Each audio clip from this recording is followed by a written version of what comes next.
আসসালামু আলাইকুম ভাই ব্রাদার, আমার আদরের বন্ধুরা।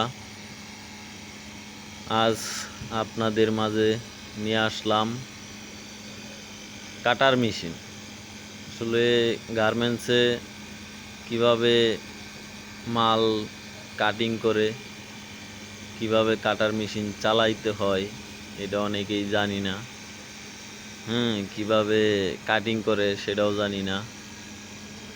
এই জন্যে আপনাদের মাঝে তুলে ধরার জন্য এটা নিয়ে আসলাম। দেখেন, এটা হচ্ছে কাঠার মেশিন। এটা মাল দিয়া তারপরে মনে করেন যে মাল কাটিং করে, ঠিক আছে। আর দ্বিতীয় কথা হচ্ছে এই মেশিনটা খুব রিস্ক। আপনার সামনে যদি হাত পড়ে তাহলে হাত মনে করেন যে একবারে ডুমা হয়ে যাবে, মানে এতটাই রিস্ক।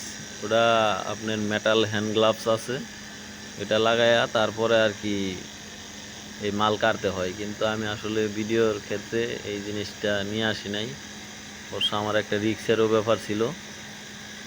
কিন্তু পরবর্তীতে নিয়ে আসলে আপনাদের দেখাবো সেই মেটাল হ্যান্ড গ্লাভসটা কি। ঠিক আছে, আজকের মতো এ পর্যন্তই শেষ। আল্লাহ হাফেজ।